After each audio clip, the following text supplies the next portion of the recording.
हम जो last class में देख लेते हैं एक बार फिर से सारे फॉर्मूला। हम लोग फ्रीली फॉलिंग मोशन पढ़ रहे थे, जो कि एक टाइप है किसका, यूनिफॉर्मली एक्सेलरेटेड मोशन का। 9.8 मीटर पर सेकंड रहता है near the surface of earth and it is generally approximated as, unless specified तो है आप 9.8 ही लेंगे।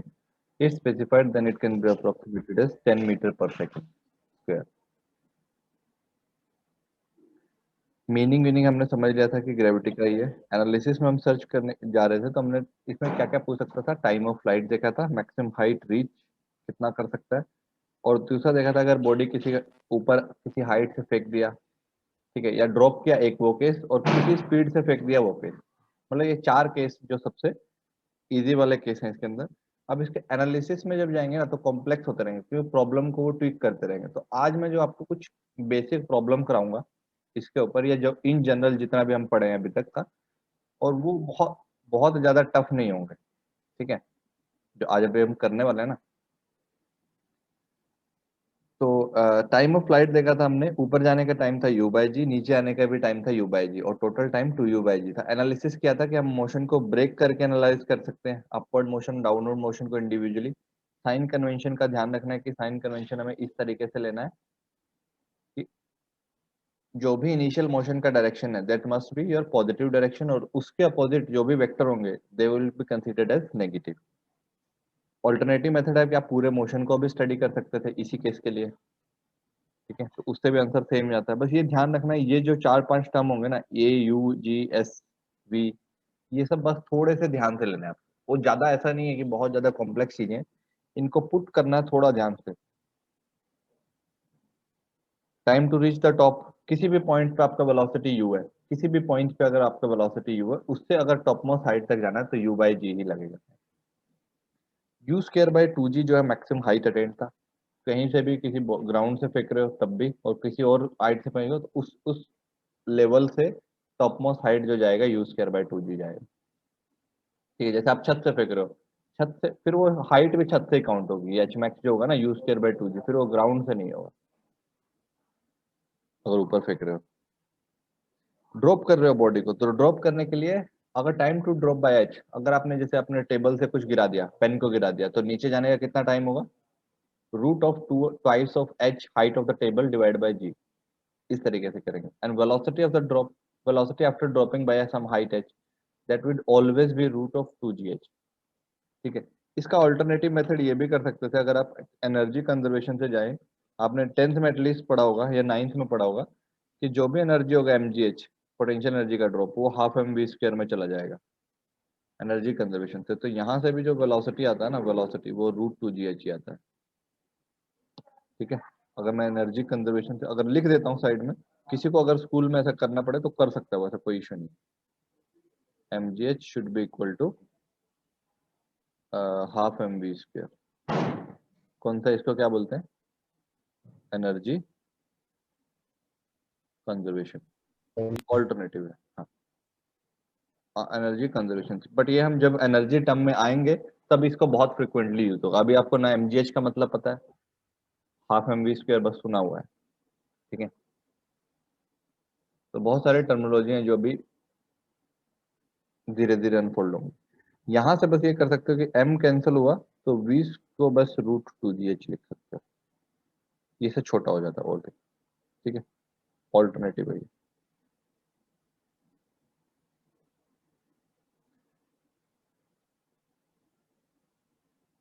v को √2gh भी लिखा जाता है, बट ये याद रखना √2gh याद रखना इंपॉर्टेंट है, आया वो तो हम देख ही सकते हैं किसी न किसी तरीके से। इसमें क्या होगा, इसमें आपके पास कोई जनरल फॉर्मूला नहीं होगा। अगर आपने किसी बॉडी को ऊपर छत पे खड़े होकर के किसी स्पीड से फेक प्रोजेक्ट कर दिया, ऊपर कर दिया या नीचे कर दिया, वो भी एनालाइज किया जा सकता है। बट इसमें यह ध्यान देना कि इसमें कोई फॉर्मूला ऐसा रटना नहीं है डायरेक्टली, क्योंकि मैंने कोई सिंबल नहीं बनाया। मैंने बोला था कि यहाँ पे मैं एक सिंबल बनाऊंगा जो आपको रटने होंगे। रुपीस का सिंबल होगा, ठीक है, तो admit कर लो। ठीक है, चलो सब लोग हैं अभी साथ। तो ये रहेगा आपका एनालिसिस के लिए। अब इसमें मैं कुछ क्वेश्चन, एक क्वेश्चन दे के छोड़ा था मैं आपको, इसका आंसर आ गया। A body is drop after certain height. Prove that the ratio of the distance traveled by the body in consecutive seconds is 1:3:5:7। यहाँ पे होगा। कंसेक्यूटिव से बेटर है सक्सेसिव सेकंड लिख देता हूँ। कंसेक्यूटिव तो 2 के लिए होता है, सक्सेसिव मतलब every, each and every, after every second. Successive second is 1:3:4। ये देखो सबसे पहले तो ये सब वर्ड ड्रॉप या रेस्ट, तो ड्रॉप का मतलब क्या होगा, जैसे ये देखे मतलब यू क्या होगा उसको बॉडी का 0। 0। तो जैसे ही आप इसको ड्रॉप कर रहे हो तो आपके पास क्या क्या प्रूव करने को बोला था कि आपने यहाँ से ड्रॉप किया, तो वो फर्स्ट, ये सपोज आपकी घड़ी में टाइम इक्वल टू 0 था जब बॉडी का स्पीड यू इक्वल टू 0 था। आपकी घड़ी में थोड़ी देर बाद टाइम इक्वल टू 1 हो गया, टाइम इक्वल टू 1 सेकेंड, तो बॉडी यहाँ पे पहुंच गया। ठीक है, तो सपोज ये जो हाइट है, ये जो डिस्टेंस ट्रेवल किया, सपोज ये L1 किया, ये H1 हाइट नीचे आ गया वो। ठीक है, फिर नेक्स्ट 2 सेकेंड फिर थोड़ा और नीचे जाएगा, स्पीड गेन कर लिया होगा तो थोड़ा और ज्यादा डिस्टेंस ट्रेवल करेगा अगली बार इस पिछले वाले के कंपेयर में। तो ये टाइम इक्वल टू 2 सेकेंड का सिचुएशन यहाँ पे पहुंच गया वो। टाइम इक्वल टू 2 सेकेंड पे अब वो हाइट H2 और नीचे आ गया। टाइम इक्वल टू 3 सेकेंड पे थोड़ा और नीचे जाएगा, और ज्यादा डिस्टेंस ट्रेवल करेगा। तो ये टाइम इक्वल टू 3 सेकेंड है यहाँ पे आपकी घड़ी में, और इस 1 सेकेंड में ये और डिस्टेंस ट्रेवल किया है। H3 पूरा नहीं है, H3 यहाँ से यहाँ तक का है, H2 यहाँ से यहाँ तक का ड्रॉप है, और H1 यहाँ से यहाँ तक का ड्रॉप है। ये आपको ऑब्वियसली पता होगा कि इंक्रीज होता रहेगा। मैंने ये पूछा है कि उस इंक्रीज होने का जो रेशियो होगा ना वो 1:3:5:7 इस तरीके का होगा, ये पूछा है। तो आपको ये फॉर्मूला पढ़ाया था कि हर सेकंड में ए डिस्टेंस ट्रेवल्ड इन nth सेकंड, इससे करना चाहो तो इससे कर सकते हो, डिस्टेंस ट्रेवल्ड या डिस्प्लेसमेंट इन nth सेकंड। यहाँ पे 1D मोशन है without uni directional 1D motion है, तो आप डिस्टेंस और डिस्प्लेसमेंट को भी सेम ले सकते हो। तो डिस्टेंस ट्रेवल्ड इन nth सेकंड क्या लिखोगे आप बताओ, क्या फॉर्मूला था आपके पास, u प्लस कितना था G,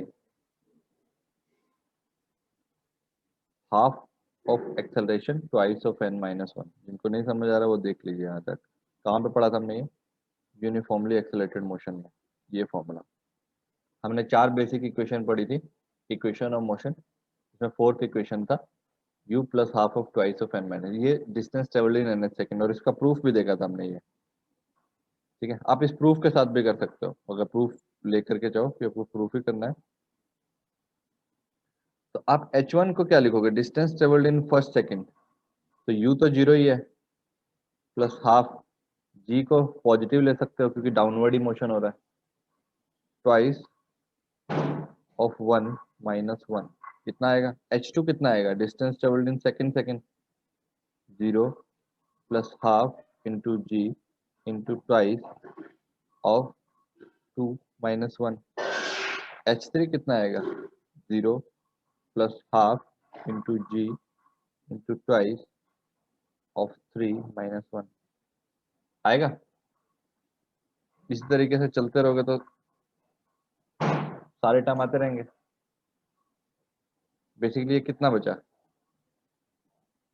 half into g into 1, ये कितना बचा, हाफ इंटू जी इंटू 3, ये कितना बचा, हाफ इंटू जी इंटू 5।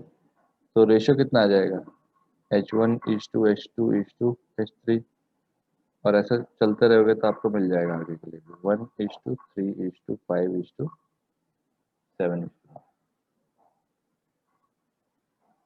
ठीक है, सिंपल था, कुछ करना नहीं था आपको, बस बेसिकली ये फॉर्मूला अप्लाई कर दोगे तो आ जाएगा। ये हार्डली डेरिवेशन तो आपके स्कूल स्कूल में काम आ जाता है। पहले क्या होता था, अब तो बहुत कॉमन हो गया, ये पूछा नहीं जाने वाला है, ठीक है, बट पहले ये पूछा गया है, मतलब एग्जाम में पूछ लिया गया, बट अभी रिडंडेंट हो गया, इतनी बार पूछा गया है कि बच्चे रट ही लिए हैं। इसका मतलब ये है कि जितना भी डिस्टेंस यहाँ ट्रेवल होगा वो 3 टाइम्स होगा, फिर इसका 5 टाइम्स होगा। सपोज अगर ये फर्स्ट, ये जो डिस्टेंस है ड्रॉप किया तो ऑब्वियसली कितना होगा, हाफ जी टी स्क्वायर, मतलब हाफ जी 5 मीटर ओनली, टी तो 1 ही है, तो ये 5 मीटर अगर 10 ले रहे हैं तो ये 5 है, तो ये अगले सेकंड में 15 मीटर नीचे जाएगा, फिर अगले सेकंड में इसका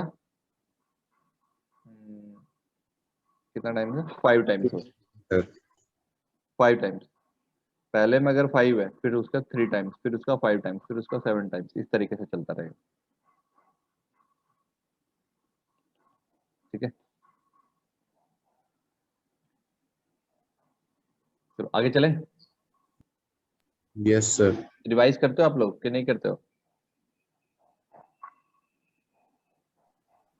सर चलो, अब आपको मैं ये दे रहा हूँ, टास्क दे रहा हूँ, मैं कुछ क्वेश्चन चूज किया हूँ बुक से ही आपके, इसमें सारे ही हैं। सबसे पहले हम यही करते हैं जो फ्री फॉल वाले कर रहे थे, फ्री फॉल वाला क्वेश्चन करिए।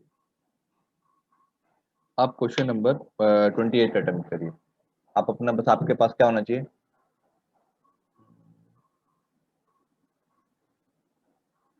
28 नहीं, आप करिए, हाँ 29 करिए, पहले पहले 29 करिए। बस एक रफ कॉपी होना चाहिए और कुछ नहीं होना चाहिए, रफ कॉपी पेन रखना। Attempt, a body of mass 10 kg is being acted upon a force of 10 3t square and opposing constant force of v, the initial speed of the body and this, ये free fall का तो नहीं है, तो free fall में तो होता सिर्फ ग्रेविटी को फोर्स होता। क्वेश्चन को पढ़ो, समझने की कोशिश करो, क्या पूछा जा रहा है वो बताओ। मास दिया है, फोर्स दिया है, and opposing constant force of 32 Newton, the initial speed of the body is this, the find the speed of the body after 5 second. इस तरह का क्वेश्चन आएगा, और ये मैं अभी इजी मीडियम बोल रहा हूँ। हाँ, नीट में इससे ऊपर नहीं जाएगा, जो नीट का लेवल है ना, जितने आज हम क्वेश्चन कर रहे हैं, नीट का कितने स्टूडेंट है यहाँ पे, निधि, एक तो निधि है, भी है। Yes sir. ठीक है, तो आपका जो जिस लेवल के क्वेश्चन आज कर रहे हैं एग्जाम में, बस इसी लेवल के हार्डली रहते हैं। मैंने आपको एक बुक भेज दिया शायद प्रीवियस ईयर का ना, यस सर। आप उसी के क्वेश्चन प्रैक्टिस करेंगे। जैसे आपका ये चैप्टर होता रहता है, पैरेलली आप उसके क्वेश्चन प्रैक्टिस करते रहिए, ओके सर। ताकि आपको एक्चुअल आपके एग्जाम का आइडिया लगता रहे, क्योंकि क्लास में शायद थोड़ा टफनेस ज्यादा रहेगा आपके एग्जाम से, बट हाँ, अगर ये कर पा रहे हो तो, समझ पा रहे हो, तो ऑब्वियसली आप अपने एग्जाम में कंफर्टेबल रहोगे।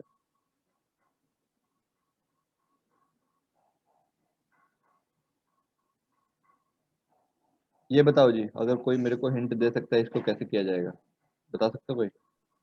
सर एक्सेलरेशन 3/10t² आएगा। एक्सेलरेशन 3/10t², इन्होंने लिख दिया कि ये फोर्स है और ये मास है, तो एक्सेलरेशन निकाल दिया। फिर इससे क्या करेंगे, आपको क्या वेलोसिटी पे जाना है, इससे क्या करते हैं, एक्सेलरेशन से वेलोसिटी जाने का प्रोसेस मैं बताया हूँ, क्या करते हो, v-u/t। क्या करेंगे, v-u/t। Acceleration is equal to v-u/t। नहीं जी, ये गलत हो गया, क्योंकि एक्सेलरेशन वेरिएबल है, टाइम का फंक्शन आ रहा है, तो आप इसको नहीं लगा सकते हो,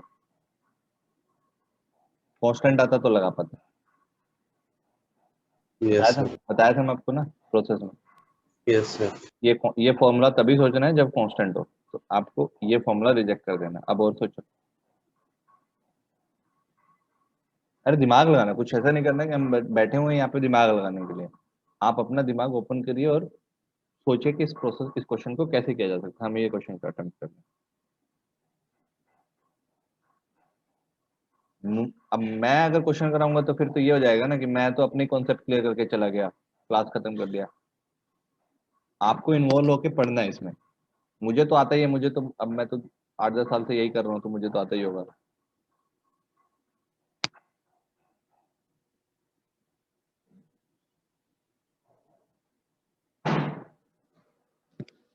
बोलो बोलो जल्दी जल्दी, जो जो आपको हिंट लग रहा है, आपको मास दिया, आपको एक्सेलरेशन दिया, आपको एक अपोजिंग फोर्स भी दिया है। तो पहले तो फोर्स देखो, आपको जो फोर्स लग रहा है एक्टेड अपॉन एक मास है, उसके ऊपर आपने फोर्स लगाया जो कि 3t² है। वेरी करेगा टाइम के साथ, जैसे फर्स्ट सेकंड में वो 3 न्यूटन होगा, सेकंड सेकंड में वो 3 × 2 का स्क्वायर होगा, थर्ड सेकंड में वो 3 × 3 का स्क्वायर होगा, फोर्थ सेकंड में वो 3 × 4, बढ़ता जा रहा है फोर्स। और यस सर। पैरेलली बोला है अपोजिंग जो फोर्स लग रहा है वो कितना लग रहा है, कांस्टेंट लग रहा है। यहाँ पे कर लेते हैं। यहाँ पे, तो आपके पास जो भी एक मास है, ब्लॉक है या पार्टिकल है जैसा भी है, तो इसके ऊपर दो फोर्स लग रहे हैं। एक एक फोर्स इधर लग रहा है, वो लग रहा है 3t², और एक अपोजिंग फोर्स जो इसके मोशन को अपोज कर रहा है वो लग रहा है 32 न्यूटन कांस्टेंट। ठीक है, तो नेट फोर्स कितना लग रहा है इसके ऊपर? 3t² minus 32 Newton. -32, इतना न्यूटन का इसके ऊपर फोर्स लग रहा है। इसका एक्सेलरेशन कितना आएगा? फोर्स नेट बाय मास, ये सब हम आगे पढ़ लेंगे न्यूटन्स में, बट आपको इतना तो पता ही है 9th में कि एक्सेलरेशन निकालने के लिए जो भी नेट फोर्स होता है उसको मास से डिवाइड कर दो। तो आपके पास एक्सेलरेशन आ गया 3t² minus 32 डिवाइड बाय 10। अब एक्सेलरेशन वेरिएबल है, जैसे आपको कंफर्म हुआ वेरिएबल, मैंने आपको एक मेथड सिखाया था कैलकुलस वाला, ये क्या आ गया? वेरिएबल। क्यों वेरिएबल? क्यों? क्योंकि फंक्शन ऑफ क्या है ये? टाइम है। सोचना सिखा रहा हूँ कैसे आप अप्रोच करोगे। अब आपको ये पता चलेगा कि आपके वो मेथड रिडंडेंट हो जाएंगे जो आपने कौन से सिंपल फॉर्मूला वाला है, कि आप v minus you by T कर लोगे तो वो नहीं लगेगा क्योंकि एक्सेलेरेशन वेरिएबल है। तो आप इसको लिख दीजिए, इसको ऐसा लिखा जा सकता है dv बाय एक्सेलेरेशन से वेलोसिटी में जाना है तो this can be, velocity introduce करना है तो ऐसे कर सकते हो। ठीक है, और अगर मैं 10 को यहाँ पे डिवाइड कर दूं तो ये बन जाएगा 0.3 और ये बन जाएगा 3.2, इतना बन जाएगा। मैं अब क्या करना होता है, मुझे इंटीग्रेट करना होता है, तो टाइम के सारे टर्म एक साइड अलग ले जाओ और इंटीग्रेट कर दो, तो 0.3t², फिर उसके बाद -3.2 इंटू डी टी। टाइम कहाँ से कहाँ चेंज हो रहा है? किसके साथ पूछा आपको वैसे? ये 0 to 5। 5 सेकेंड में, हाँ दिया हुआ है। तो टाइम चेंजिंग 0 to 5, और टाइम 0 पे वेलोसिटी दी हुई थी u, इनिशियल वेलोसिटी कितना दिया हुआ था आपको? u दिया हुआ, initial speed of the body is 10 metre पर सेकेंड, तो वेलोसिटी चेंजिंग सम 10 टू कुछ भी वैल्यू तक जा रहा है, ये हमको निकालना है। इसको इंटीग्रेट कर दोगे तो आपका आंसर आ जाएगा, बस यही करना होता है।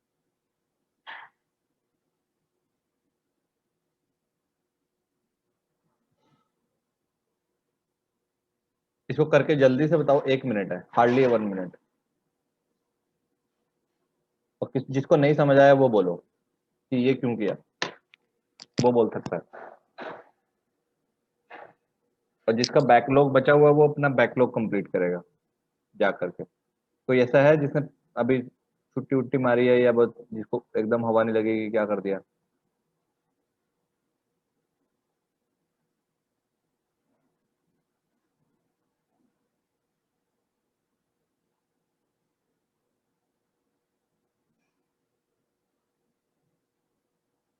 अच्छा, इसमें कुछ ऐसा था जो हमने नहीं पढ़ा है क्वेश्चन में? ऐसा तो कुछ नहीं होगा?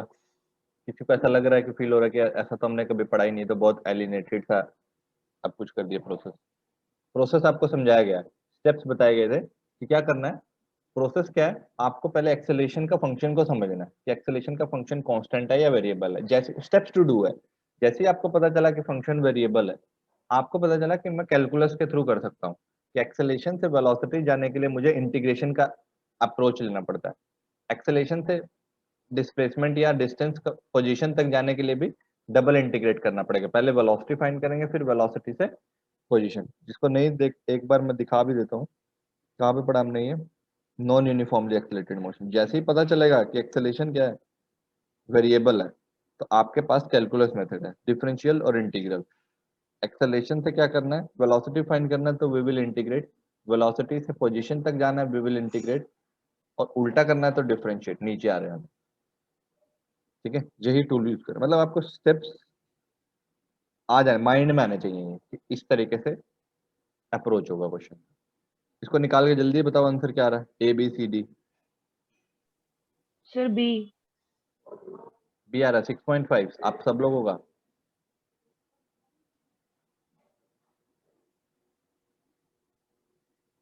अरे बता दो यार, इंटीग्रेट भी मैं करूँ, देख दो v-10, यहाँ पे तो इंटीग्रेशन ये आएगा, देख लो ब्रेक और स्टेप तो एकदम dv का इंटीग्रेशन होता है v, lower limit 10 upper limit velocity जो भी फाइनल वेलोसिटी है। यहाँ पे क्या होगा, 0.3 का तो होगा नहीं, तो कांस्टेंट वैल्यू है। t का होगा t क्यूब बाय 3 माइनस 3.2 का तो होगा नहीं, dt का होगा, सिर्फ यहाँ पे t आ जाएगा और यहाँ पे 0 to 5। तो v minus 10 should be equal to, ये कितना बचेगा, 0.1 बच जाएगा, यहाँ तो 3 से कैंसिल होकर, और 5 की वैल्यू पुट करोगे तो 5 का क्यूब माइनस 3.2 इंटू 5, ये कर दोगे आप।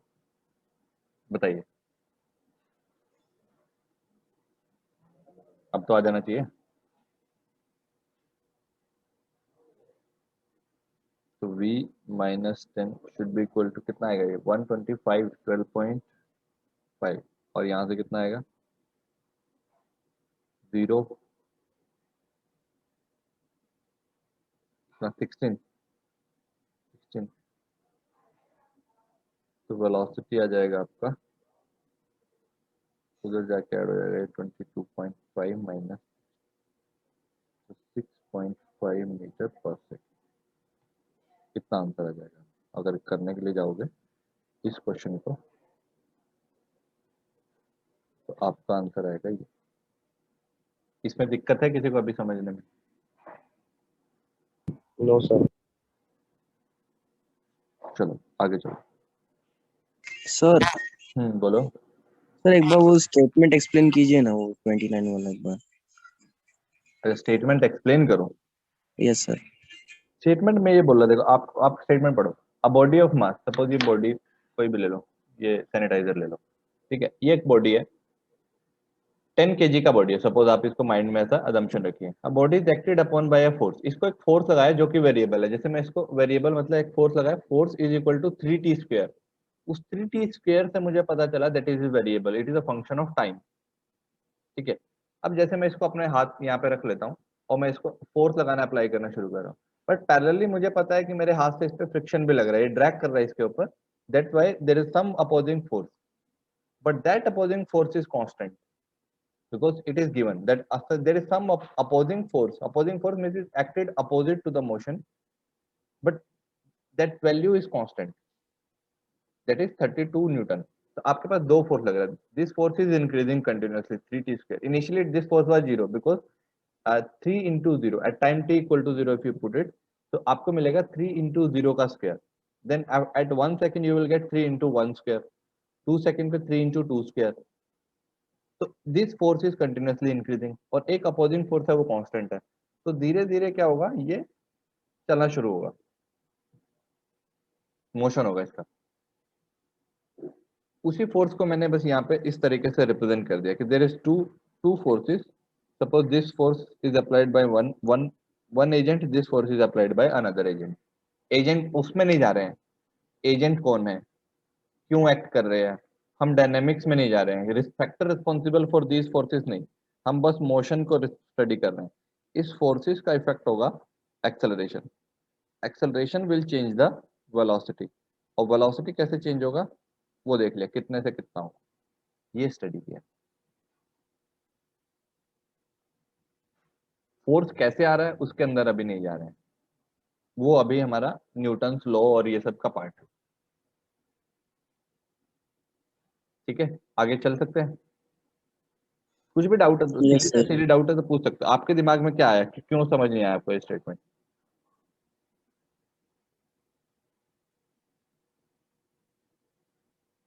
देखो अभी मतलब मैं ये अभी भी अंडरस्टैंडेबल है कि नहीं समझ आए होंगे, क्योंकि चीजें एकदम ड्रास्टिक लेवल चेंज हुआ है। 10th से जो आप लेवल अभी जा रहे हो ना, वो बहुत ड्रास्टिक चेंज है।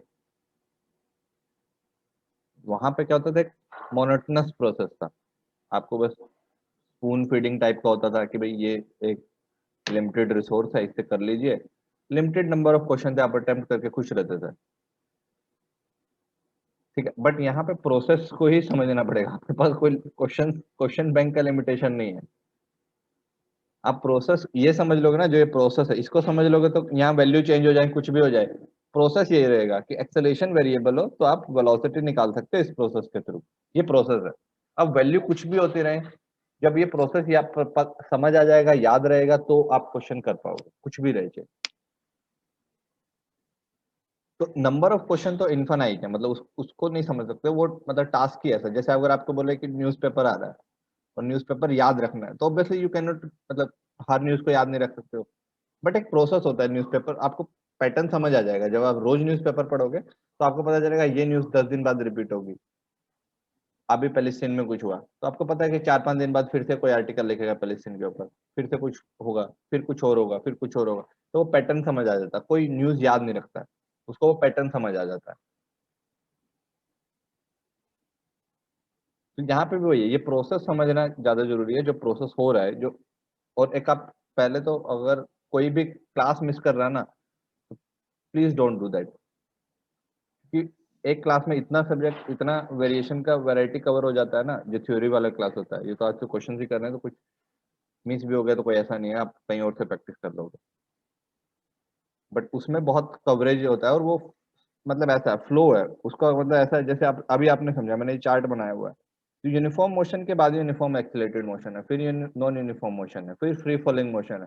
तो ये फ्लो, अगर मैं फ्री फॉलिंग मोशन नहीं पढ़ा सकता डायरेक्ट, और आप यहाँ पे आके डायरेक्ट इसको समझ भी नहीं सकते हो कि सीधा ये क्लास लगाओगे और समझ जाओगे। और ये पूरी फिजिक्स में, मतलब अब मैं आपको ये भी आगे आगे के लिए भी बता देता हूँ। मतलब जैसे अगर आपको ये सब नहीं समझ आया, 1D या 2D नहीं समझ आए, तो न्यूटन लॉ में दिक्कत रहेगी। न्यूटन लॉ नहीं समझ आया तो फोर्थ और फिफ्थ चैप्टर रोटेशन ग्रेविटेशन तक, अगर न्यूटन लॉ में दिक्कत है, एक्सेलरेशन कॉन्सेप्ट ये सब में, तो ये नहीं समझ आएंगे। मतलब it is pretty much clear कि नहीं समझ आएंगे। तो आपको जो चीजें समझ आने लगेंगी ना, फिर वो थर्मोडायनेमिक्स से समझ आने लगेंगे, क्योंकि फिर फोर्स की बात होनी बंद हो जाएगी, फिर हीट और वर्क डन की बात होगी। तो फिर शायद वहां जाके कुछ चीजें फिजिक्स में पिकअप करो। तो वो जो 10th वाला एटीट्यूड था, थोड़ा सा छोड़ना पड़ेगा, और रिपीटेटिव एफर्ट लगाने पड़ेंगे। मतलब सेम चीज बार बार पढ़नी पड़ेगी। आपको नोट्स भी दिए जा रहे हैं, लिखना भी नहीं पड़ रहा, आपको बोला बस समझने पे फोकस करो। कुछ लिखना ही नहीं है, जब तो आप उस बैठ के समझ भी नहीं सकते हो, तो फिर तो कोई आपको कुछ नहीं कर सकता है। चलो, मुझे अब ज्यादा ड्रैग नहीं करना है इस टॉपिक को। ये बताओ मुझे, क्वेश्चन नंबर 30 बताओ।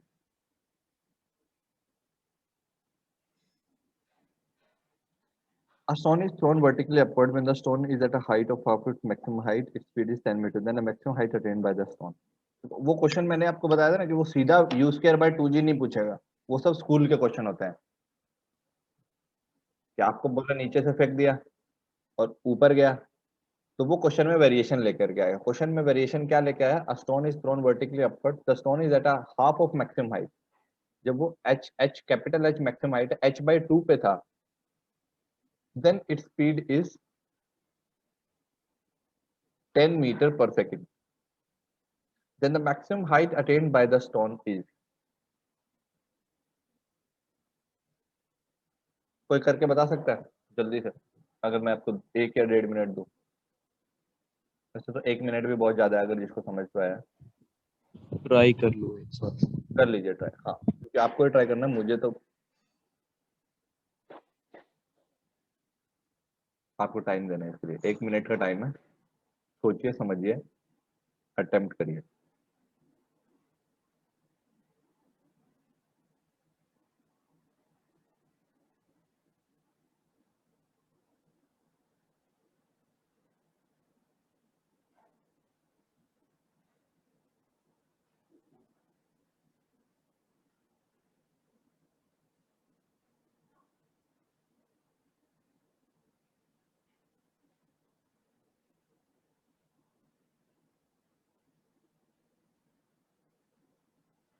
जल्दी जल्दी करिए। देखो, मैं ऐसा भी कर सकता, मैं अगर 1 से चूज करता ना यहाँ से, तो आप लोग खुश रहते बढ़िया। इस तरह ये तो सारी वैल्यू पता, ये वो ऐसा क्वेश्चन हो जाता है कि सारे फॉर्मूला में सारी वैल्यू पता, आपने पुट कर दिया और वैल्यू निकाल दी। मैं जानबूझ के पीछे से स्टार्ट किया 30th से।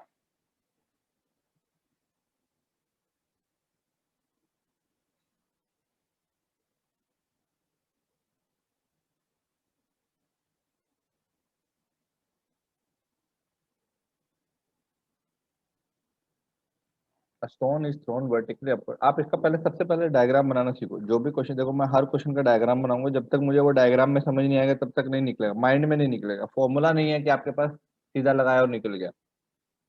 ये प्रोसेस है। प्रोसेस का पार्ट क्या है?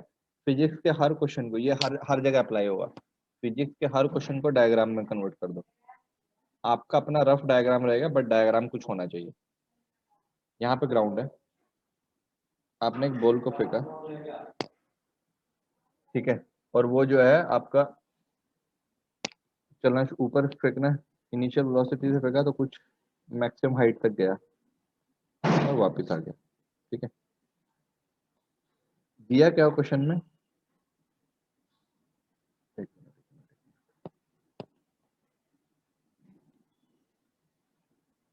ये मैक्सिमम हाइट दिया नहीं, नहीं दिया नहीं है। इसमें कुछ इन्फॉर्मेशन दिया है कि जब ये से half of the maximum height था तो उसके बारे में कुछ इन्फॉर्मेशन दिया है कि जब बॉल यहाँ पे थी, मिडल पे थी, half of the maximum height, तो उसकी स्पीड कितनी थी इस लेवल पे जब बॉल था, तो इसका स्पीड जो था 10 मीटर पर second.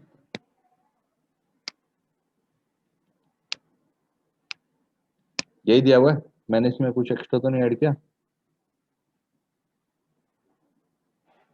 The stone is half of the maximum height than the maximum height attained by that। तो ये पूछा है। अगर ये इन्फॉर्मेशन पता है तो ये बताइए।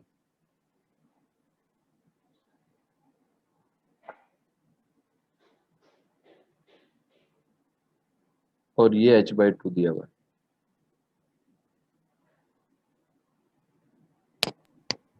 कोई सर कमेंट? इसमें एक्सीलरेशन नेगेटिव लेंगे ना, क्योंकि opposite motion.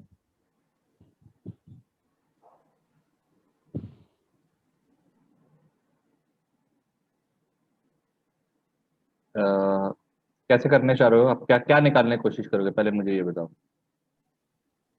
Sir initial velocity sir half half height में ही निकालनी है पहले। अच्छा, आप ये सर वाले, हाफ हाइट में सर इसमें u 0 हो जाएगा और सर v 10 हो जाएगा। अच्छा आप यहाँ से शुरू कर रहे हो मोशन को? Yes sir. ठीक है, इनिशियल वेलोसिटी, ये वाली इनिशियल वेलोसिटी नहीं है जी। इनिशियल वेलोसिटी नहीं दी हुई है। ये बोल रहा है कि जब जो है स्टीम हाफ हाइट पे था तब उसकी स्पीड 10 थी। तभी तो मैं कह रहा हूँ सर v 10 हो जाएगा और सर u u ही रखेंगे। हाँ, यू रख लो, ठीक है। एक बात, आप अपने अप्रोच देखो, ठीक है। और जी नेगेटिव हो जाएगा क्योंकि ऊपर वाले मोशन में सारी चीजें पॉजिटिव हैं। इससे तो यू आ जाए, यू कैसे, यू भी नहीं आएगा इससे। सर हम उसको ऊपर सर वाले दो को इक्वेशन बन सकती हैं सर इससे। यू लेके। दूसरा सर इक्वेशन क्या बनाओगे? Sir v is equal to u plus 80 लेंगे तो सर u तो वही रहेगा जो सर इससे निकला था, और सर v 0 हो जाएगा कि फाइनल वेलोसिटी उसकी 0 हो जाएगी जब मैक्सिमम हाइट अटेन कर अच्छा, लेगा। तो आप ये दो इक्वेशन बनाओगे कि एक सर एक बार h/2 तक का बना लेते हैं, तो h/2 तक का तो बनेगा ये, यहाँ पे बना देता हूँ मैं। आप ये दोनों इक्वेशन बनाने का सोच रहे हो कि एक तो बनाते हैं ये वाला कि 10 square minus u square equal to twice of v minus g into h/2, ये ना। Yes sir. और एक इक्वेशन बना रहे हो जीरो स्क्वायर, जब ऊपर चला जाएगा एकदम,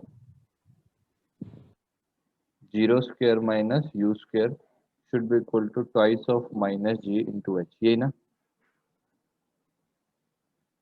और दो इक्वेशन है और यस दो ही अननोन है, इसमें से u को एलिमिनेट कर दोगे तो h आ जाएगा। यस, ठीक है, करेक्ट मेथड है।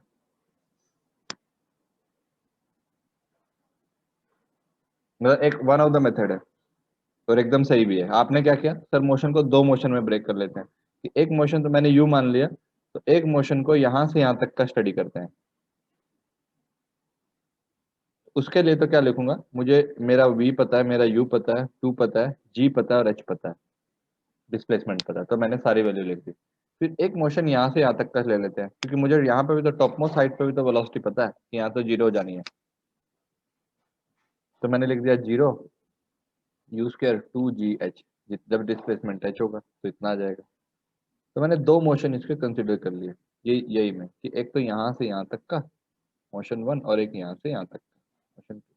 और इसमें से क्या कर दोगे, किसका एलिमिनेट कर दोगे, u को एलिमिनेट कर दो, u पूछा नहीं है। यही हो गया ना। और यू भी कई बार उल्टा यू भी पूछा जा सकता है कि इनिशियल वेलोसिटी, तो किसको एलिमिनेट कर दो, एच को एलिमिनेट कर दो, एच को। तो आंसर आ जाएगा। निकाल के बताओ आंसर कितना है। सर 10 आ रहा है, मैं टाइप भी कर रहा था। 10 आया। 10 आ रहा है, हाँ एक आपने टाइप कर दिया था, मैं देख लिया था, मैं इनको टाइम दे रहा था बस। 10 आ रहा है आंसर। आया समझ, मतलब बाकी लोगों को समझ आया क्या किया। इसके अलावा किसी ने और कोई मेथड मेथड कर सकता है, इसके अलावा कोई ऐसा सोच सकता है कि कोई और और छोटा हो जाए। वन ऑफ द मेथड ठीक और एकदम ठीक भी है। क्या आपको इक्वेशन पता है, हम इक्वेशन से जाएंगे, आंसर आ जाएगा। सर अगर हम h/2 से लें u को, h/2, यस वेरी गुड। अगर आप इसी को यहीं से मानो, ये लेवल लो, इसको यू मानो, तो ये मैक्सिमम हाइट निकल जाएगी। यस सर, अगर आप इसको ग्राउंड मानो, थोड़ी देर अपने माइंड में मान लो कि ये बिल्डिंग का छत है और छत से बॉल फेंका, तो कितना ऊपर तक जाता है, you square by 2g। You square yes sir, कितना है, 10 स्क्वायर, इसको यू, तब ये यू हो जाएगा आपका 10 स्क्वायर बाय ट्वाइस ऑफ जी, मतलब जी भी 10 लो, तो 5 मीटर हो गया। तो 5 मीटर ऊपर है और उसने खुद ही बोला हुआ है कि ये हाफ है, तो 5 मीटर नीचे भी होगा। यस सर, तो इसमें बिना पेन उठाए भी आ जाता, मतलब आपको दो इक्वेशन भी सोल्व नहीं करनी पड़ती, पेन भी नहीं उठाना पड़ता, अगर आपको बस ये पता रहता कि मैक्सिमम हाइट कितनी है। तो इस लेवल से अल्टरनेटिवली ऐसा भी कर सकते हो कि अगर बस ये हाइट फाइंड करनी है, दिस हाइट, तो दिस हाइट अपर वाली ऊपर वाली, तो इस लेवल से, ये जो लेवल है इस हॉरिजॉन्टल लेवल से, मैंने आपको ये कल लिखवाया था ना, अभी अभी भी मैंने आपको बताया था, थोड़ी देर पहले रिपीट किया था, ये वाला फॉर्मूला लगा रहा हूँ। कहाँ गया, कि ये u बाई जी स्क्वायर जो है ना, मैक्सिमम हाइट, ये किसी भी लेवल से है, मतलब अगर ये लेवल ग्राउंड यहाँ पे और आपने यहाँ से बॉल फेंका है, तो ये उसी लेवल से हाइट है, जिस लेवल का, जिस जहां बेसिकली जिस भी हॉरिजॉन्टल लेवल पे आपको स्पीड पता है ना, उससे ऊपर मैक्सिमम टॉप तक जाना है, तो यू स्क्वायर बाई जी उसके ऊपर का हाइट है। ग्राउंड से पता है तो ग्राउंड से हाइट हो जाएगा वो। अगर आपने छत से यू से फेंका है तो छत के लेवल से जाएगा फिर वो ऊपर, रूफ टॉप से। तो वही मैं यहाँ पे लगा दे रहा हूँ फॉर्मूला। तो ये बेसिकली, ये अगर ये सिर्फ ऊपर वाला हाइट निकालना है, तो it can be written as u square by 2g। ठीक है, यानी कि basically 10 square by twice of g, that is कितना आ गया ये, 5 मीटर। ठीक है, और ये 5 मीटर आया, तो और मुझे पता है ये h/2 है, क्योंकि आधा तो नीचे h, तो मेरा टोटल हाइट कितना हो जाएगा, उसका डबल हो जाएगा मुझे अगर ये निकालना पड़े, ये हाइट कितना हो जाएगा, डबल ऑफ। तो दो मेथड आ गए।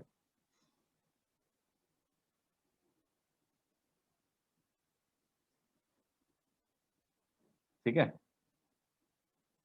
यस सर, ऐसा भी कर सकते हो, ये और शॉर्टकट हो जाएगा, क्योंकि इसमें आपको पहले से, अगर आपको, मैं बस ये बता इस वजह से रहा हूँ ये मेथड, क्योंकि कौन सा मेथड कब क्लिक होगा क्या पता, कोई ऐसा क्वेश्चन हो जिसमें बस यही यूज हो रहा हो, या तो इक्वेशन बन गई कुछ में, शायद एक नया इक्वेशन बने, तो ये शॉर्टकट आपके पास हो जाएगा। ये 5 मीटर है, तो डबल ऑफ दिस क्या जाएगा आपका आंसर, 10 मीटर। 10 मीटर आंसर आ जाएगा, डबल ऑफ। ठीक है, तो ऑल्टरनेटिव भी आपके पास। क्वेश्चन नंबर आप करिए, मुझे क्वेश्चन बताओ, ये वाला क्वेश्चन करो, क्वेश्चन नंबर 14।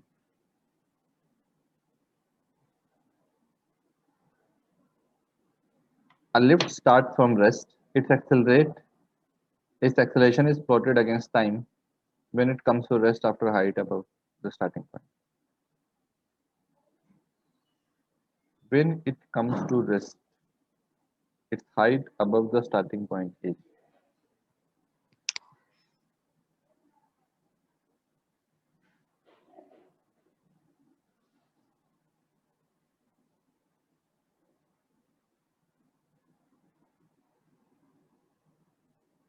देखो मोशन को 3 में ब्रेक कर सकते हो, 0 to 4 second, 4 to 8 second, 8 to 12 second. Yes sir. 0 to 4 है अब मोशन विद कांस्टेंट एक्सेलरेशन जिसका वैल्यू 2 है। 4 to 8 सेकेंड जो है कैसा मोशन है, यूनिफॉर्म मोशन, क्योंकि एक्सेलरेशन कितनी है यहाँ पे 0। ग्राफ ऐसा है बेसिकली, पूरा ग्राफ जो है ये ग्राफ का पार्ट, एक लाइन यहाँ पे, एक लाइन यहाँ पे और एक लाइन यहाँ पे, ऐसा ऐसा ग्राफ बनता है। तो 4 to 8 सेकेंड है वो यूनिफॉर्म मोशन, और 8 to 12 सेकेंड कैसा मोशन है, रिटार्डिंग, यूनिफॉर्मली रिटार्डिंग मोशन, क्योंकि नेगेटिव एक्सेलरेशन हो चुकी है -2 का। आपको एटी ग्राफ में क्या पता चलता है, एटी ग्राफ का सिग्निफिकेंस मैंने बताया था कि area under eighty graph is change in velocity. मतलब यहाँ पे देखो ये चेंज इन वेलोसिटी है और ये भी चेंज इन वेलोसिटी, और मोशन कहाँ से स्टार्ट हुआ है, रेस्ट से, मतलब टाइम 0 पे। तो टाइम इक्वल टू 4 सेकेंड पे वेलोसिटी कितना है, v minus u equal to area, area कितना है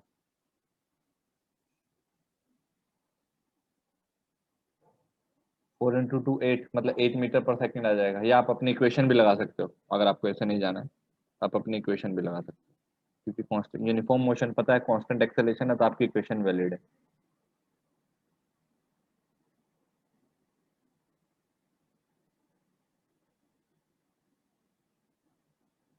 उसने अपनी डायरेक्शन अभी चेंज नहीं की है, क्योंकि देखो क्या हुआ है, कुछ देर तक वेलोसिटी बढ़ी है, फिर वेलोसिटी कांस्टेंट रही है और फिर वेलोसिटी डिक्रीज करी है।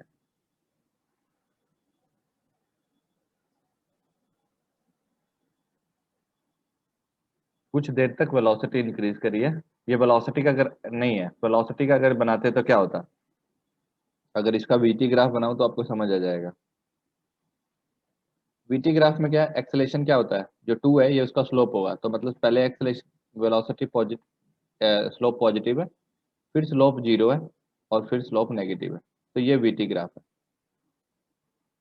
कुछ देर तक स्लोप पॉजिटिव है, फिर कुछ देर तक स्लोप हॉरिजॉन्टल हो गया, फिर 0 हो गया, फिर कुछ देर तक ये टिल्टेड हो गया डाउनवर्ड, फिर ये नेगेटिव हो गया। तो सर वीटी 4 ग्राफ, to 8 में एक्सीलरेशन 0 है। हाँ 4 to 8 में एक्सेलेरेशन 0 है, दिया ही हुआ ग्राफ में ही दिख रहा है, एक्सेलेरेशन की वैल्यू नहीं है ना, 0 दिख रहा है।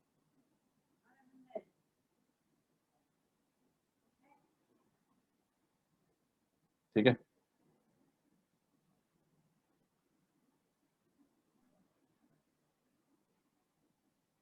जल्दी से बताओ इसको, अगर ये करना है इसमें फिर 32 मीटर्स। 32 मीटर। यस।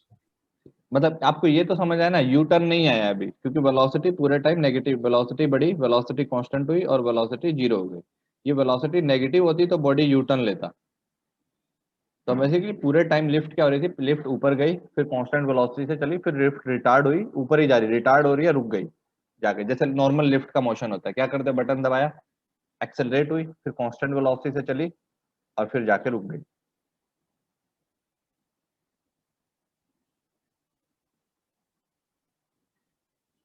तो निकाल दो, आप वैल्यू निकाल दो।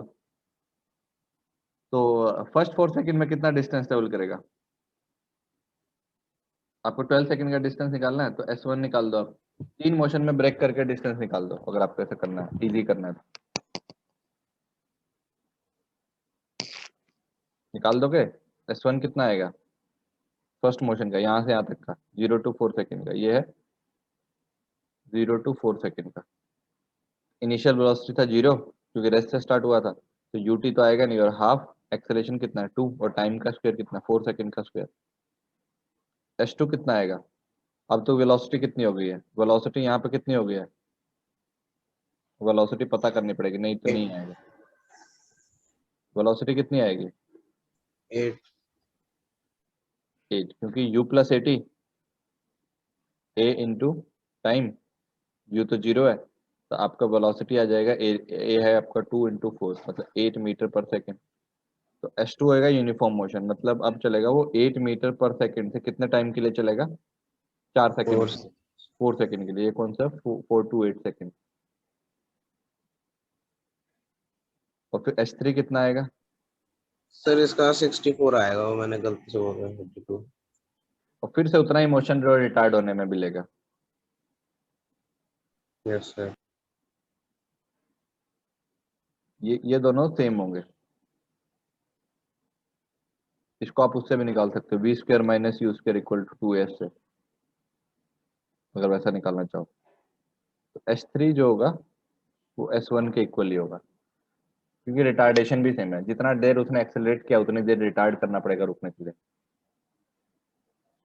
तो कितना ये आ जाएगा आपका 16 है ना ऊपर वाला, 16।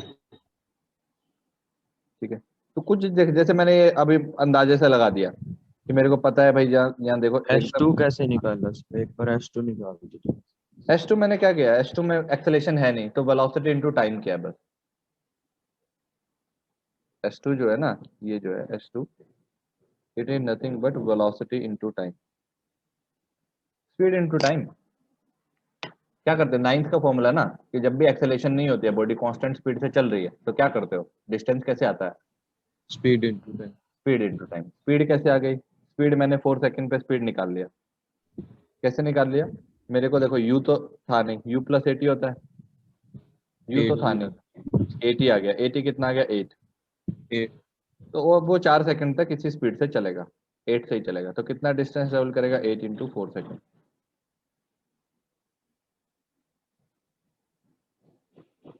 आया समझ, यस सर। ठीक, ये 0 था। तो आपका S1 और S3 इक्वल आ गए, तो आपके पास ये आ गया 16, ये आ गया 32 और ये भी आ गया 16, तो आपका आंसर आ जाएगा 64। 64।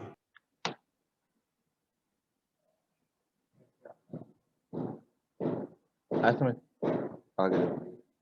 अगला ये वाला देखो, इसमें ग्राफ 18 वाला देखो, कुछ ग्राफ का क्वेश्चन। मैं आपको वैरायटी में कवर करा रहा हूँ कि सब चीजों से कंफर्टेबल। ग्राफ वाले क्वेश्चन पहले मैं क्लास में भी कराए हैं, अभी ये देखो।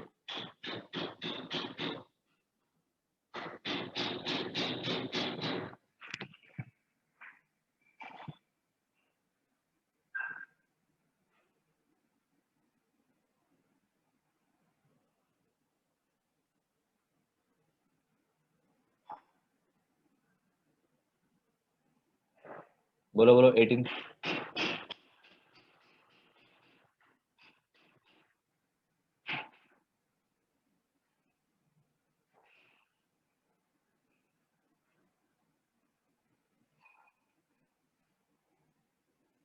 सी।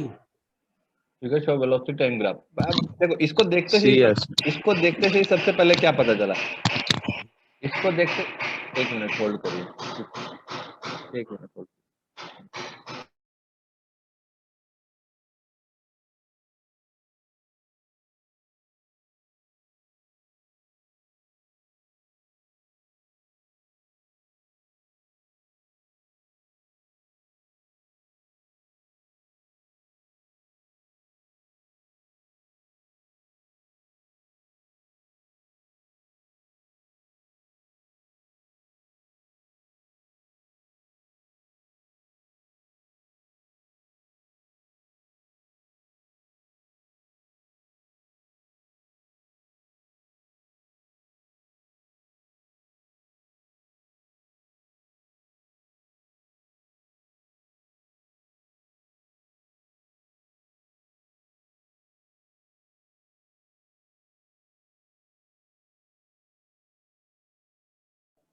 हाँ जी, इसको देखते से क्या पता चल रहा है, जैसे ये वेलोसिटी डिक्रीज कर रही है, तो मतलब एक्सेलेरेशन नेगेटिव है, सबसे पहले तो ये, इसको देखने से।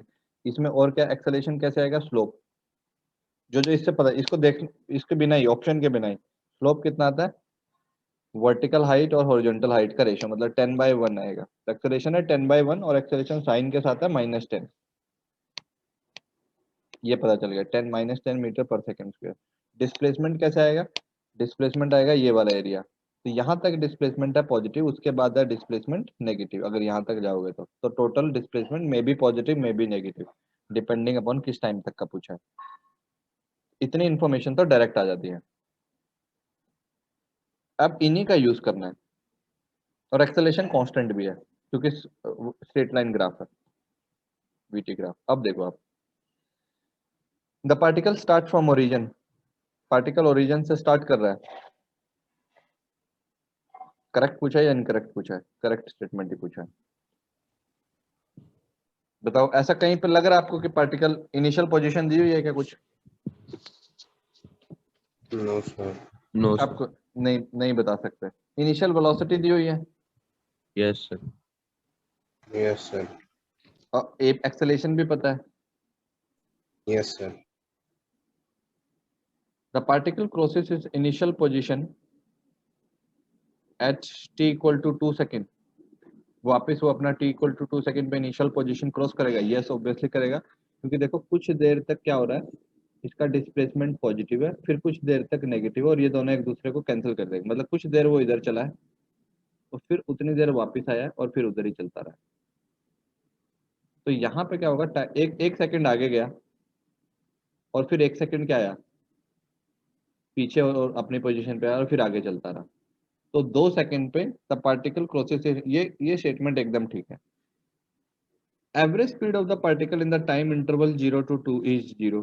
यस, ये भी ठीक है, क्योंकि देखो यहाँ पे एवरेज स्पीड नहीं नहीं, ये गलत हो जाएगा। एवरेज वेलोसिटी होता तो -10 आएगी सर। स्पीड है, तो डिस्टेंस आता, यस और डिस्टेंस कभी नेगेटिव होता नहीं है। Yes sir. तो ये एरिया कितना आएगा? ये एरिया आएगा 5 यूनिट। ये एरिया भी कितना आएगा? बी है सर इसका। ये भी 5 5 यूनिट। तो एवरेज स्पीड कितना आएगा? 5 + 5/2, तो 0 नहीं आएगा। तो यस सर। ये स्टेटमेंट हो गया रॉन्ग। और पहले हमको कोई ओरिजिन के बारे में कोई इंफॉर्मेशन नहीं गिवन है, ठीक है, कि आप ओरिजिन को बता सकते हो कि ओरिजिन के बारे में, क्योंकि कुछ हिंट दिया होना चाहिए आपको स्टार्टिंग में। नहीं तो आप इससे अगर अगर सपोज x मान लो, ut + ½ at स्क्वायर करो, ठीक है, तो इससे तो हमेशा टाइम 0 पे तो क्या आएगा, इनिशियल पोजीशन, ये तो हमेशा ही 0 देगा अगर आप इसको s मानो। बट ये s नहीं होता, ये डिस्प्लेसमेंट होता है, ठीक है। तो वो ध्यान रखना, इनिशियल पोजीशन गिवन होती है रेफरेंस की, कहाँ से चला ऑब्जर्वर, हम क्या पता किसको ओरिजिन मान लेंगे। ऐसा कोई हिंट नहीं मिल रहा है क्वेश्चन में कि वो 0 है, तो आपका आंसर बस 2 आएगा। This should be 2। एवरेज, अगर यहाँ वेलोसिटी वर्ड लिखा होता फिर क्या बोलते आप? Average velocity of particle in time interval 0 to 2 second is 0, फिर होता? Yes sir. क्यों? क्योंकि वो अपनी इनिशियल पोजीशन पे वापस आ जाता है। कुछ देर तक डिस्प्लेसमेंट पॉजिटिव थी, क्योंकि देखो एरिया अबव एक्स एक्सिस है, सेम एरिया को उसको 1 सेकंड और लगेगा नीचे कवर करने में, 5 यूनिट का। बट इनके एरिया के साइन लोगे तो आपको ऊपर वाला एरिया प्लस नीचे वाला एरिया माइनस कंसीडर करना पड़ेगा। तो आपका आंसर सिंपल से बहुत आसानी से आ जाएगा, ठीक है। आसान क्वेश्चन था। यस। एक क्वेश्चन मुझे करना है, ये वाला क्वेश्चन करो, क्वेश्चन नंबर 10।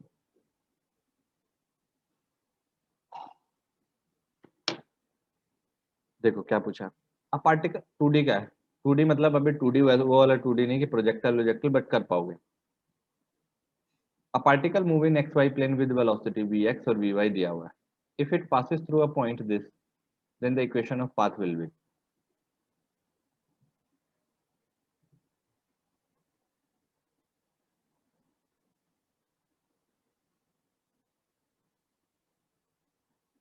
ये अच्छा क्वेश्चन है, जिस टाइप का हमने नहीं कवर किया कोई ऐसा क्वेश्चन। सर इसमें वेलोसिटी टाइम ग्राफ बनाए। वेलोसिटी टाइम ग्राफ बना के क्या निकालना चाहोगे फिर? मतलब आपके माइंड में अगला स्टेप भी तो ना, जब बना दोगे आप। वेलोसिटी दो दी हुई है, vx का अलग दिया हुआ, vy का अलग दिया हुआ, तो दो ग्राफ प्लॉट करने पड़ेंगे, vx और टाइम का और vy और टाइम का। वो तो चलो बन जाएंगे, एक का स्ट्रेट लाइन बनेगा, दूसरे वाले का कांस्टेंट ग्राफ बनेगा। बट उसके आगे करोगे क्या? पहले आपको पाथ क्लियर होना चाहिए ना, क्या करोगे।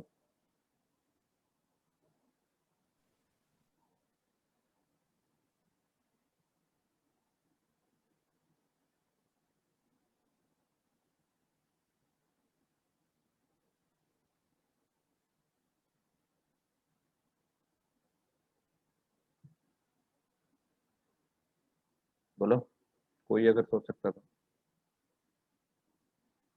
क्वेश्चन देखो ऐसे ही आने हैं, उसका आप कुछ नहीं कर सकते, मतलब वो इसी तरीके का, वो आपको जानना चाह रहे हैं कॉन्सेप्ट आता है कि नहीं आता है, फॉर्मूला रटने वाला नहीं आता, उनको नहीं चाहिए।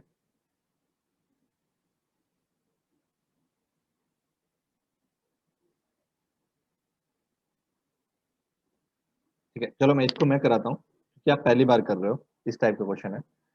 आपको क्या करना है, देखो जब भी आपको पाथ पूछा जाए ना, इक्वेशन ऑफ पाथ, तो देखो तीन वेरिएबल लिख रहे हैं, एक एक्स है, एक वाई है और टाइम है। एक्स और टाइम भी रिलेट करो, वाई और टाइम को रिलेट करो, टाइम को एलिमिनेट कर दो। जैसे मान लिया अगर मैं एक्स लिख दूं, एक्स इक्वल टू 2t है और वाई इक्वल टू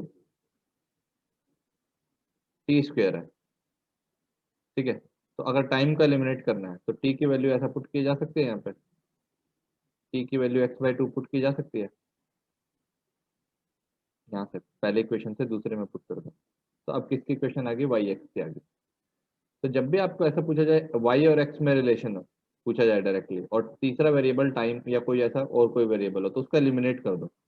बट पहले तो अभी हमें ये भी फाइंड करना है, ये हमको गिवन नहीं है डायरेक्टली। स्टेप समझ आया क्या बोला मैंने? कहा कि आपको वाई यस टी से रिलेटेड है, एक्स टी से रिलेटेड है, तो वाई और एक्स को रिलेट करना है, तो बेसिकली उसको एलिमिनेट कर दो ना। अरे वो पूछते थे ना कि ये इसकी मम्मी है, ठीक है, और ये इसके दादाजी हैं, तो इनमें क्या रिलेशन है, तो इसको एलिमिनेट कर दो, इन दोनों को डायरेक्ट रिलेशन आ जाएगा इसके थ्रू। करते थे ना आप रीजनिंग वीजनिंग में क्वेश्चन।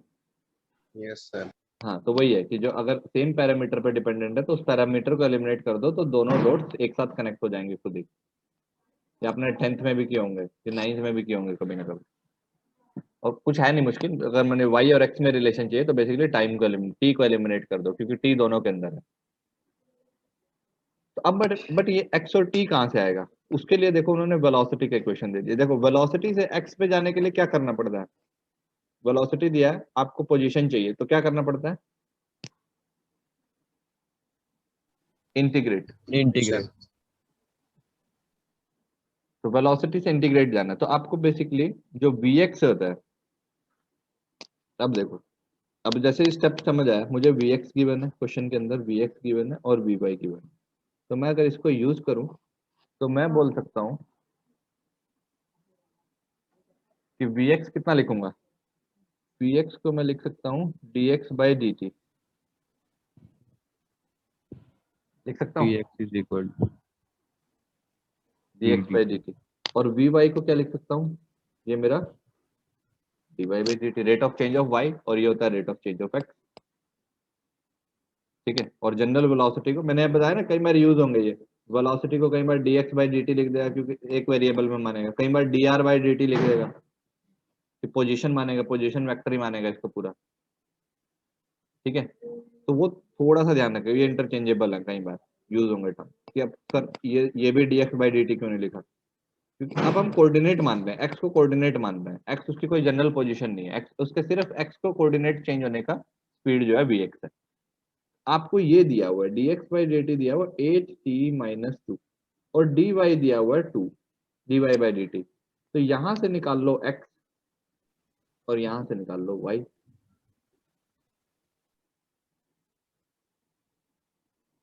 यहां से निकाल लो एक्स, यहां से निकाल लो वाई, किसके टर्म में आएगा, टाइम के टर्म में, ये भी किसके टर्म में आएगा, टाइम के टर्म में। और टाइम को क्या कर दो, स्टेप क्या है, टाइम को क्या कर दो, एलिमिनेट कर दो, कौन कनेक्ट हो जाएंगे, एक्स और वाई, क्योंकि सारे ऑप्शन किसके टर्म में, इक्वेशन एक्स और वाई।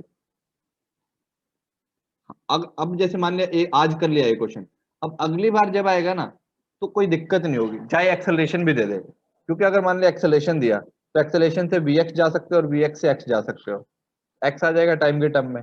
इसी तरह ए वाई दिया हुआ तो वी वाई जा सकते हो, वी वाई से जा सकते हो वाई पे। तो ज्यादा से ज्यादा बस यही चीजें वेरी करेगा वो, अगले टर्म में एक एक एक एक एक डायरेक्शन में एक्सेलरेशन दे देगा, दूसरे डायरेक्शन में वेलोसिटी दे देगा, तब भी आप पोजीशन तक पहुंच सकते हो। और दोनों की पोजीशन में से टाइम को एलिमिनेट कर दो तो दोनों के कोऑर्डिनेट लिंक हो जाते हैं, ठीक है। किसी को समझने में कोई दिक्कत हुई तो मैं इसको अभी कर देता हूँ, पूरा कर देता हूँ।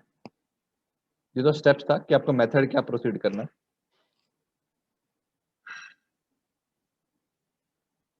देखो अब आपको और ये इंफॉर्मेशन यूज करनी होगी। If it passes through a point x equal to 14 and x equal to 4, x equal no, sorry, y equal to 4 at t equal to 2 second, then the equation of path will be, equation of path क्या होगी? वैसे तो अगर मैं एक shortcut use करूं, चलो shortcut मैं बाद में बताता हूँ थोड़ा। यहां से देखो dx को लिख लो आप 8t माइनस 2 dt, और यहाँ से dy को लिख लो आप 2 इंटू dt। इसको इंटीग्रेट करेंगे तो आपका कहाँ से कहाँ जाएगा? टाइम चेंजेस 0 to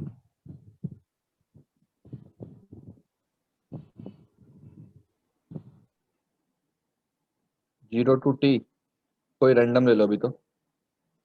वैसे आपके पास एलिमिनेट करने के लिए क्या, कांस्टेंट फाइंड करने के लिए, वैल्यू निकालने के लिए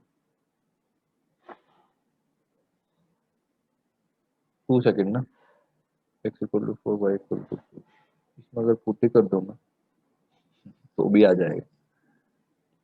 ये देख लो ना, अगर ये इस पॉइंट से पास ही कर रहा है, सॉरी इससे नहीं, अगर ये इस पॉइंट से पास ही कर रहा है तो क्या ये हर पॉइंट में सेटिस्फाई कर रहा है इक्वेशन? इसको तो कर रहा है, इसको नहीं कर रहा है, इसको भी नहीं कर रहा। वैसे तो आंसर यही है। नहीं समझ आया आप लोगों को?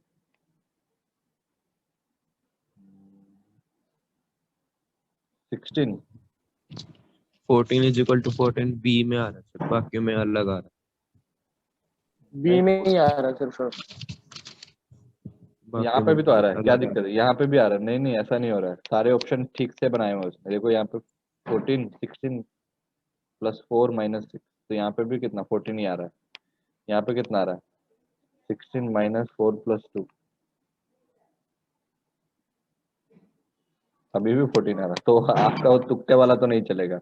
या सर इस पॉइंट को ना पुट कर देते हैं ऑप्शन में निकालने के लिए, तो वो वाला नहीं चलने वाला है यहाँ पे। कई बार वो चल जाता है ट्रिक, क्या होता है कि वो इस तरीके से ऑप्शन डिजाइन कर देता है कि ये पॉइंट ना ऑप्शन में पुट कर दो, जिस भी ऑप्शन को सेटिस्फाई करेगा वो उसका आंसर बन जाएगा। ठीक है, एक ट्रिक रहता है, कई बार चल जाता है, तो यहाँ नहीं चल रहा है क्योंकि थोड़ा सा स्मार्टली बनाए हुए ऑप्शन कि ये पॉइंट जो है एक्स कोमा वाई जो है सारे सारे ऑप्शन को सेटिस्फाई कर रहा है, इसमें नहीं चलेगा।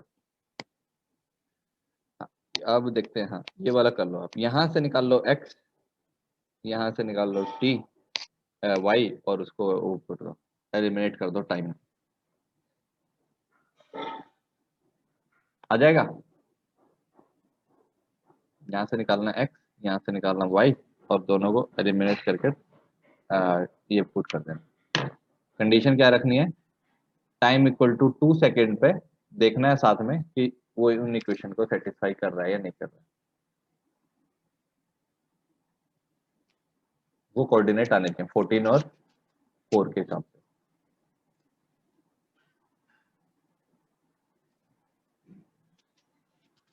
आ जाएगा? Yes sir. सर एक बार बता। जैसे क्या होगा ना, यहाँ पे इसको इंटीग्रेट कर दो, इसको इंटीग्रेट करोगे तो आपको मिलेगा, इंटीग्रेट कर रहा हूँ, तो आपको मिलता है y equal to 2t square by 2 plus constant मिलता था ना, एक कांस्टेंट आता था, अभी तक हम यूज नहीं किया उसको क्योंकि मैं लिमिट पुट कर देता था। अब मैं फंक्शन फाइंड किया हूं, पहले एक फंक्शन मिला मैं, और मैंने कहा था जब फंक्शन फाइंड करेंगे, आपको मैंने इंटीग्रल में सिखाया था कि लिमिट नहीं पुट कर रहा हूं तो मेरे को फंक्शन मिलेगा।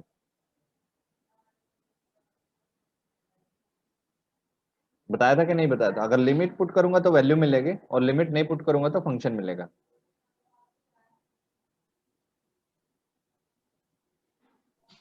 Yes sir. ठीक है, यहाँ पे कितना आएगा?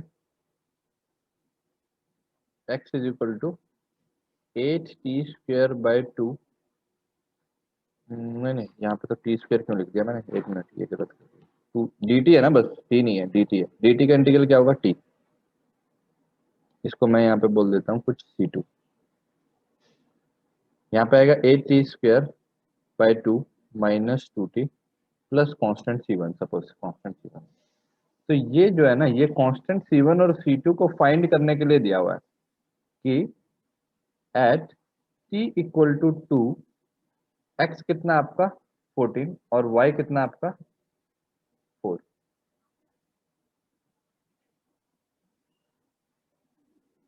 तो इससे C1 C2 आ जाएगा कैसे, अगर मान लें यहाँ पे टाइम को पुट कर दो आप,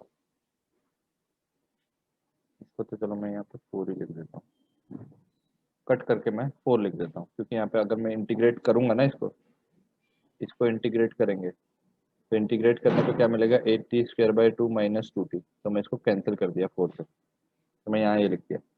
तो बेसिकली अगर मैं इसको पुट कर दूं 14, यहाँ पे t पुट कर दूं 2, यहाँ पे भी पुट कर दूं 2, तो C1 आ जाएगा, 0 आएगा। 0 आ रहा है। Yes sir. 0 आ रहा है तो कोई दिक्कत नहीं, क्योंकि कांस्टेंट हमारा 0 है। C2 भी 0 आ रहा है। C2 तो डायरेक्टली दिख भी रहा है कि अगर मैं इसको 4 पुट कर दूं, इसको 4 पुट कर दूं और इसको 2 पुट कर दूं, तो C2 भी कितना आएगा, C2 भी 0 आ रहा है, कांस्टेंट यहाँ पे भी नहीं है और यहाँ पे भी नहीं है। इससे ये कंफर्म हो गया कि मेरे पास कोई कांस्टेंट नहीं आ रहे हैं। ठीक है, तो अब मैं अगर, अब क्या करना है, अब तो बहुत क्वेश्चन आसान हो गया। अब क्या करना है, टाइम को एलिमिनेट कर दो, आपका x का इक्वेशन ये बन गया और y का इक्वेशन ये बन गया। दोनों में से टाइम को एलिमिनेट कर दो।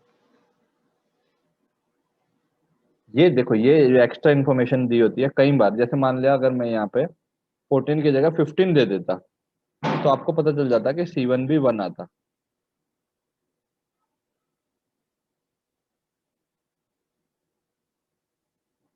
ठीक है, C1 का इंपॉर्टेंस क्या है, देखो मान लिया ऐसा है 4t² प्लस 2t, इसको डिफरेंशिएट करो माइनस 2। एक बार मैं थोड़ा सा समझा देता हूँ इसको, इसका इंपॉर्टेंस कैसे आता है। 4t² माइनस 2t, इसको डिफरेंशिएट करो आप, ये अगर x है, कितना आएगा वेलोसिटी, 8t माइनस 2 आएगा, आएगा कि नहीं आएगा, आ जाएगा। Yes sir. अगर Yes, sir. मैं इसको डिफरेंशिएट करूं, अभी भी वेलोसिटी कितना आएगा,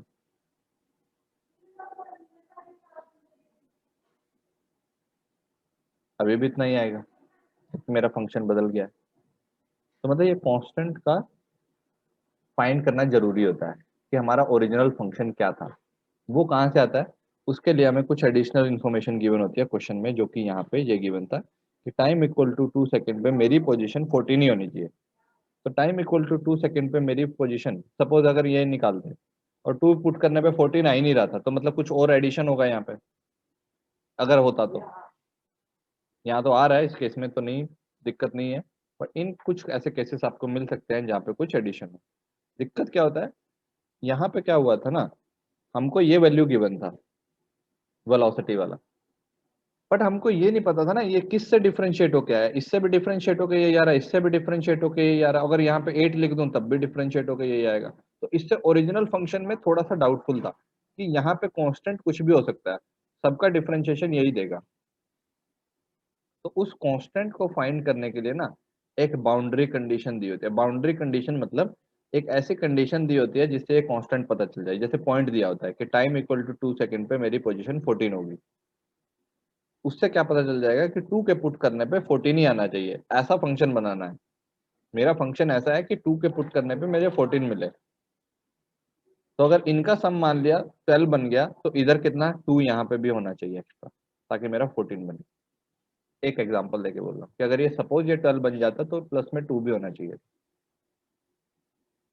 ठीक है, तो डिफरेंशिएशन करने के बाद क्या होता है, ये कांस्टेंट गायब हो जाता है। तो उस कांस्टेंट को फाइंड करने के लिए एक बाउंड्री कंडीशन, क्योंकि देखो ये गायब हो गया, क्यों गायब हो गया, क्योंकि अगर इधर 8 भी होता ना तब भी डिफरेंशिएशन यही आता। तो मुझे इससे पता नहीं चलता है कि मेरा ओरिजिनल फंक्शन क्या था। तो ओरिजिनल फंक्शन नहीं पता चला कंप्लीटली, ये तो पता चल जाएगा कि पहला पार्ट ये है, ये तो कॉमन होगा, बट यहाँ पे कुछ कांस्टेंट भी हो सकता है क्योंकि वो डिफरेंशिएशन करते वक्त गायब हो गया। यहाँ पे 0 है जो कि दिखाई नहीं दे रहा है। तो इसको कांस्टेंट को फाइंड करने के लिए हमको एक क्या चाहिए होता है, एक बाउंड्री कंडीशन रिक्वायर्ड होता है। ठीक है, और वो बाउंड्री कंडीशन क्वेश्चन में गिवन होता है। Boundary condition is given in the question. हमेशा उस कांस्टेंट को फाइंड करें जब भी जरूरत पड़ेगी। अभी बहुत देखो पहली बार यूज हुआ है ना ये टर्म, इस वजह से शायद एकदम से अडेप्ट ना कर पाओ कि ये क्या बोल रहे हैं, क्या बोले जा रहे हैं। बट धीरे धीरे जैसे क्वेश्चन करेंगे ना, बाउंड्री कंडीशन बार बार आएंगे तो अडेप्टेबल हो जाएगा चीजें कि ये बाउंड्री कंडीशन आ रही है। आप फिर से बोलोगे कि हाँ, ये माइंड में एक स्टेप बैठ जाएगा करने का कि कांस्टेंट को फाइंड करने के लिए हमें एक बाउंड्री कंडीशन चाहिए होती है। बाउंड्री कंडीशन क्या होती है, कुछ इन्फॉर्मेशन गिवन होती है पैरामीटर को रिलेट करके। जैसे यहाँ पे टाइम इक्वल टू 2 सेकंड पे x14 गिवन था, तो जैसे मैंने 2 पुट किया तो 2 पुट करने पे ये कितना आ गया 14, ये कितना आ गया 4। आपका वो क्यों आ रहा है, 0 क्यों आ रहा है? मुझे तो समझ नहीं आ रहा 0 क्यों आ रहा है, मैंने चेक ही नहीं किया। 0 आ रहा है कौन सी? अरे C1 0 आ रहा है, पुट करना है यहाँ पे।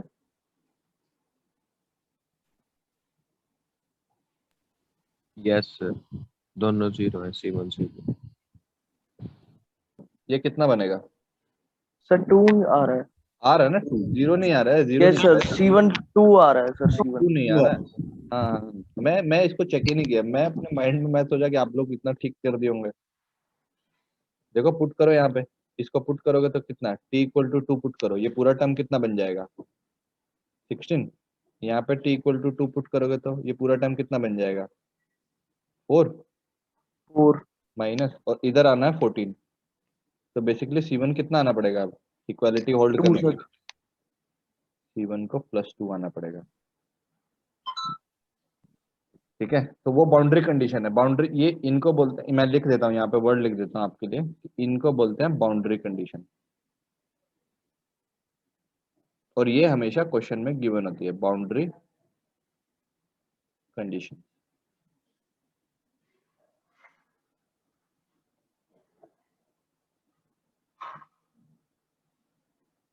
अरे बाउंड्री कंडीशन नहीं समझ आती है ना, बाउंड्री कंडीशन क्या होती है।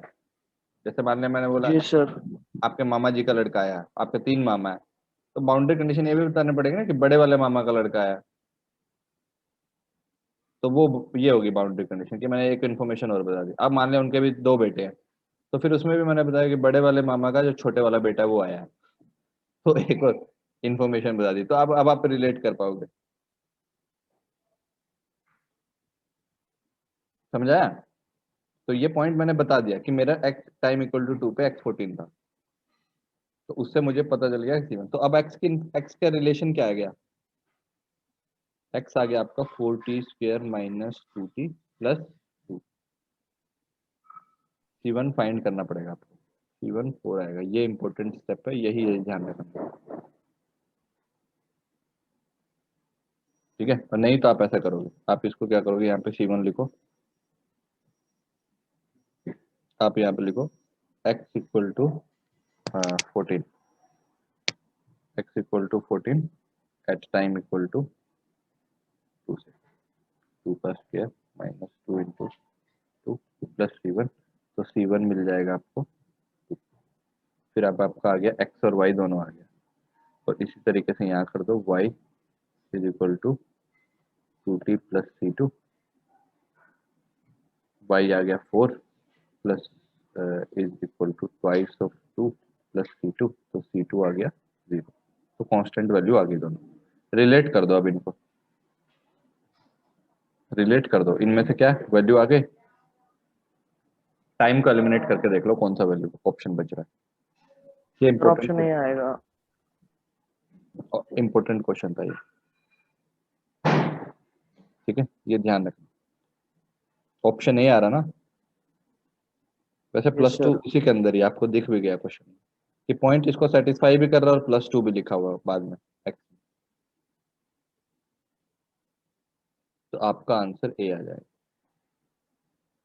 इसको समझने में कुछ दिक्कत हुई तो मुझे बताना, कल एक बार रिवाइज कर लेना। आप क्वेश्चन नंबर होमवर्क लिखो, ये 5 6 7 8 9 11 12 13 20th तक ट्राई करना है एटलीस्ट, जितने भी बचे हुए हैं ना, 4-5 3-4 तो हो गए हैं, बट आपके पास ऑलमोस्ट 15 क्वेश्चन है।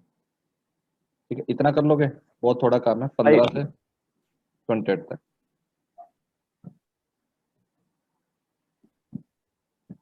सर 5 to 20 करने हैं ना? हाँ 5 to 20 टिल क्वेश्चन नंबर 20 तक।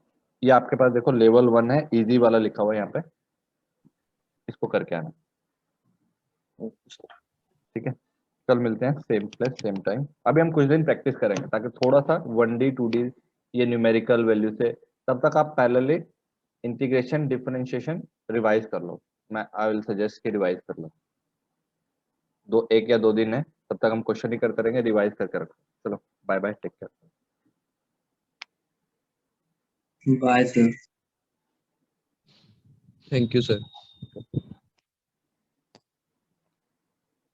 हाँ नीट में नहीं आते हैं, कोई पूछ रहा है कि नीट में भी आते हैं कैसे, नीट में इतने डिफिकल्ट नहीं आते हैं, थोड़ा सा इजी रहता है।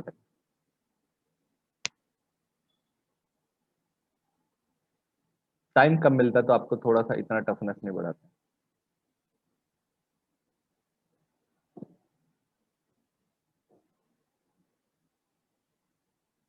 हाँ आपको मैं एक आईडी भेजता हूँ, वहाँ ज्वाइन करना।